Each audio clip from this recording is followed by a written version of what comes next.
শিক্ষায় আপনাদেরকে স্বাগতম। আজকের টপিক হলো যে পেঁয়াজ রসুন নিরামিষ না আমিষ। তো পেঁয়াজ তো গাছের ফল, ঠিক আছে, গাছের ফল, রসুন গাছের ফল। তো এই যে পেঁয়াজ আর রসুন, তো এই দুটাকে সাধুরা কেন আমিষ বলছে বা সেটা নিরামিষ কেন নয়, এই বিষয়টা সবাই জানে না, ঠিক আছে। তো এই বিষয়ে আপনাদেরকে বলবো যে পেঁয়াজ রসুন আমিষ না নিরামিষ জাতীয় খাদ্য। তো সবার প্রথমে আমরা জানবো যে পেঁয়াজ কোথা থেকে উৎপন্ন হয়েছে। তো শাস্ত্রের মধ্যে বর্ণনা আছে যে রাহু কেতু নামে যে দুজন অসুর ছিল, তারা হচ্ছে যে অসুর ছিল ভগবান বিষ্ণু মোহিনী অবতার এসে তাদের গলা কেটে দিয়েছিল, ঠিক আছে। তো গলা কেটে দেওয়াতে কি হয়েছে যে তার রাহুর গলাটা জীবিত থাকে, যে অমৃত খেয়েছিল তার জন্য রাহু কেতুর গলা পর্যন্ত জীবিত থাকে।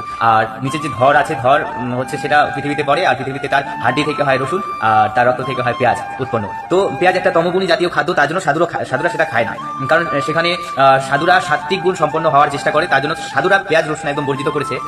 কিন্তু উদ্ভিদগত দৃষ্টি থেকে দেখলে পেঁয়াজটা কিন্তু নিরামিষের মধ্যেই পড়ে। কিন্তু এই জায়গায় শাস্ত্রের বর্ণিত কথা অনুযায়ী যে পেঁয়াজ রসুন রাহু কেতুর হাড্ডি আর রক্ত থেকে তৈরি, তো তার জন্য এখানে কি হয়েছে যে এই পেঁয়াজ রসুনকে একদম শাস্ত্র থেকে নিষিদ্ধ করা আছে যে পেঁয়াজ রসুন খাওয়া যাবে না। তো তার জন্য সাধুরা পেঁয়াজ রসুনকে খায় না, আর বাকি সব লোকেরা খায় না। তো তার জন্য এই জিনিসটাই যে রাহু কেতুর হাড্ডি আর রক্ত থেকে এসেছে পেঁয়াজ রসুন, তার জন্য এটা হচ্ছে বর্জিত, এটা খাওয়া যাবে না। তো আজকের টপিক এখানেই সমাপ্ত। তো পরবর্তী টপিকে আসবো।